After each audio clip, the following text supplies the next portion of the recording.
Kamala Harris, I lost young men to the manosphere. Myron.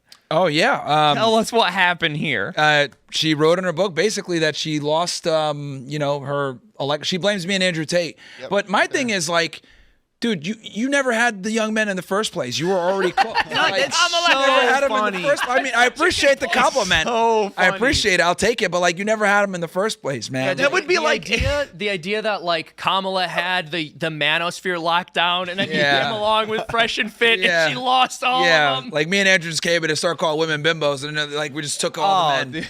Like, no, dude, the reality is like Democrats and the left in general has been ostracizing and shitting on men for too long. Like, if you look at even the biggest left-wing political commentators, like they're just not cool and they're corny and they're like too politically correct. It's like, does anyone here want to hang out with Hassan Piker? Like, no, dude. Like, let's be honest. Like, Definitely he's not his cool. dog, bro. You know, like, his dog, no. So, like these are the type of guys. Like, if you say something like, "Oh, yeah, that's lame," or like if you use a slur, we're on YouTube. Yeah, If you use a slur, what's gonna happen? Oh, you can't say that. This is problematic, dude. Get out of here. We don't want to hang out. Like, guys, the thing with men, right?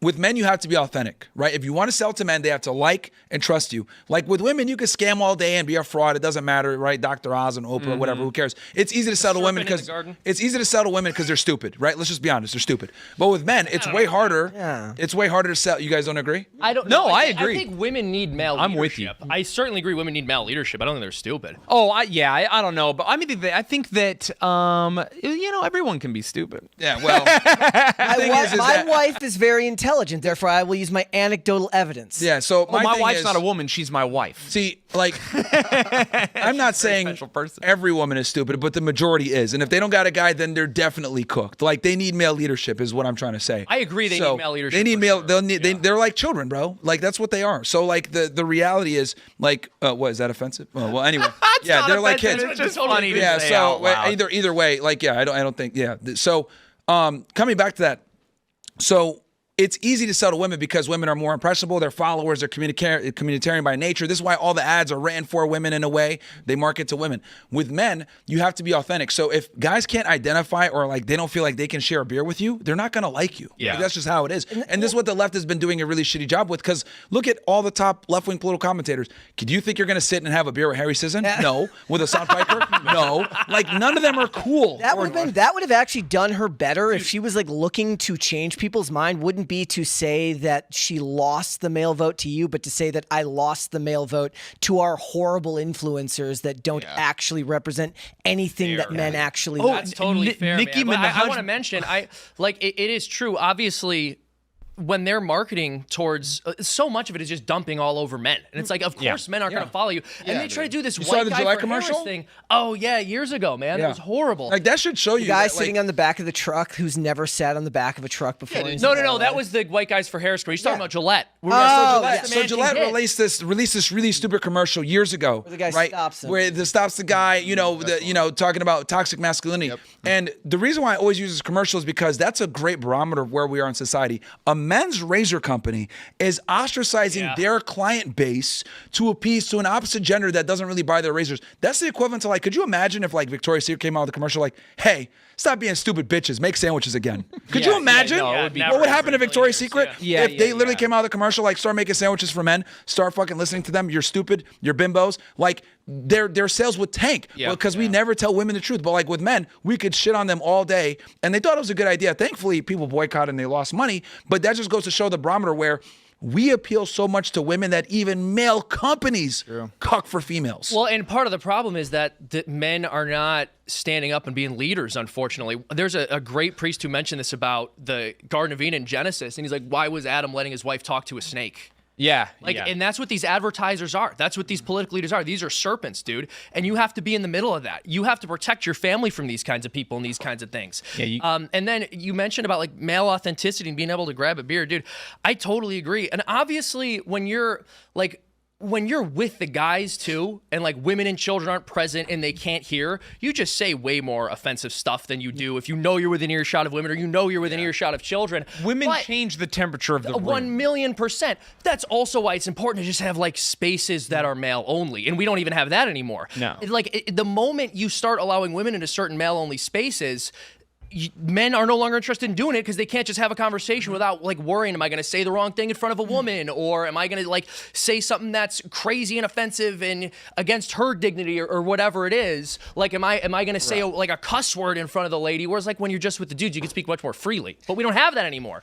It's also the thing where you can make fun of men, and so these people on the left think like, oh, I can attack men because I attack women. I attack white women, and they're with it. Yes. White women are weirdly delusional, where you could be like, white people are evil, you did this to us, you gotta help, blah blah blah, you don't deserve things, you gotta change. And then a white girl will hear that and be like, but not me, you like me, I'm one of the good ones. And she'll really put herself like, nope, you're not talking about me. But as a man, when they go, white people are evil, or they say men are shit, like young men are the worst, whatever, and you're, as a man, you're sitting there going, I think she's talking about me. I think I'm the one. And I'll say this too, because like, you know, during the 2024 campaign, like me and Andrew were both like endorsing Trump, and I know people are going to say, oh well, you know, Trump is owned by them boys, which I agree, he is to a degree, and I don't like what he's doing with Israel and stuff, but I still think that he was a way better decision than Kamala. Because let me tell you this, at least we have more free speech now. Censorship on social media platforms has definitely went back compared to what it was under the Biden era. We got he's actually, you know, doing what he's supposed to do with immigration. He at least tried to talk to Putin, even though we'll see what happens with that whole conflict.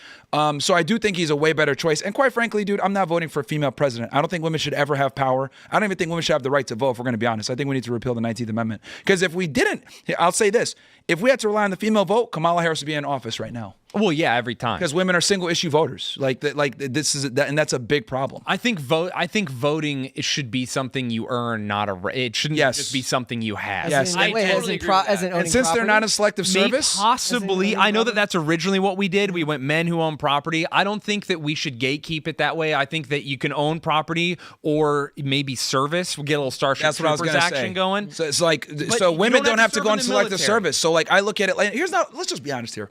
Not only do they not have to enroll in selective service, when they are in the military, they make it worse. They suck as cops. When I was an agent, I never put women ever in the entry team. They degrade the morale of any unit. Right, you got to make it retard proof for them. Like if you're in a military unit, dude, I'd be pissed if I'm in an infantry unit and there's a woman and she's got to drag me to safety. Yeah. Like they make everything weaker and worse. Well, foreign militaries that employ female soldiers like the YPG in Kurdistan, they just do all women units. Mm-hmm. So whatever happens, and they find that it raises morale across the board significantly. They should never be in with men, and I don't think they should be ever in combat roles. It should be support role, if anything, and they shouldn't be patrol. If they're going to be cops, they shouldn't be in patrol. Because here's the thing, no guy wants to be partnered up with a female, dude. Let's be honest here. You know, if you get in a shootout or something like that, how many cop videos are we going to see here where the woman doesn't know what she's doing? Also, she can't get the guy under control. The motivator to fight in a war, too, like the motivator to fight in a war is like, we got to protect our women and children. Yeah. So if there are women on the front lines,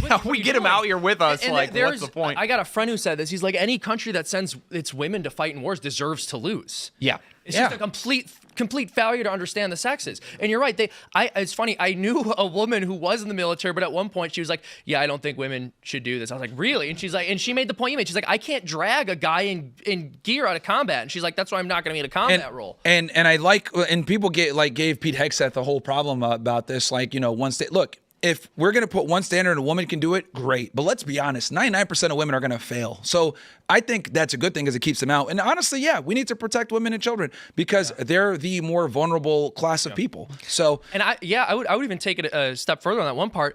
Even if you have a woman who meets that standards, I do not think she should be in a combat role. I just think it's wrong.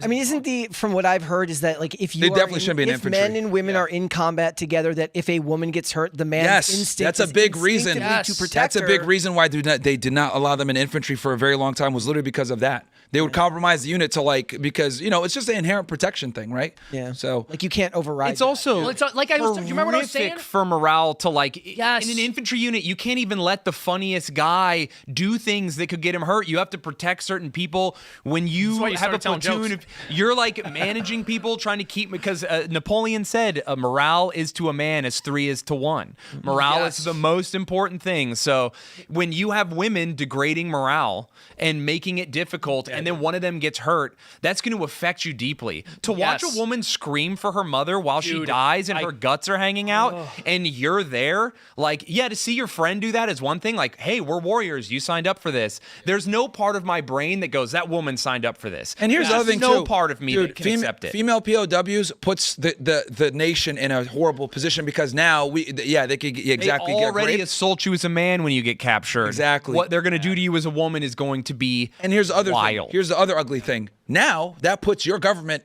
at a higher risk to negotiate with to get them back from a propaganda standpoint. Yeah, well, no, but it's we also, already experienced that. This speaks. Everyone will say like, "Oh, this is a horrible misogynistic thing," but the whole point is because we love women and don't want them to be POWs, and it's not that we don't care about the men, but like you said, with a man, you go, "This is part of like the nature of a man. Men are supposed to be warriors and protectors, and cartoonists." Like, No, but I was mentioning earlier about the male-only spaces thing and how men can speak more freely when they're just with the guys. They don't have to worry about like the dignity of the woman in the room and protecting that, and they can just have conversations without like, is this a word I can't say on a woman or whatever. What about when you're in the military fighting in a battle, dude? You can't be thinking about that when you're fighting in a war. That's insane. And here's another thing too. Like, there's no one that's talked to more females than I have. I've talked to almost 4,000 girls on my show. And there's like, it's insane the amount of information I've been able to collect. And one of the biggest things I've been able to figure out about females, regardless of their background, their race, their education level,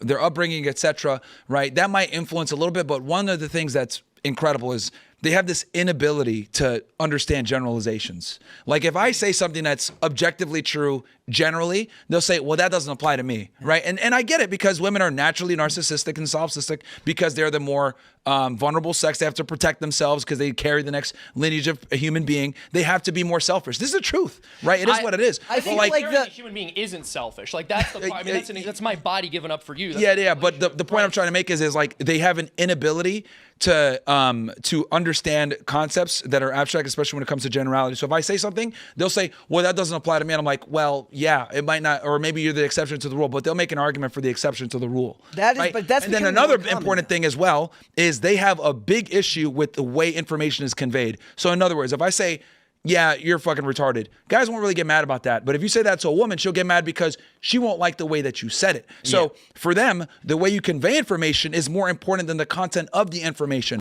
Thanks for checking out this clip from Timcast IRL. Make sure to watch the show live Monday through Friday at 8 p.m. Subscribe to this channel, and we will see you all there.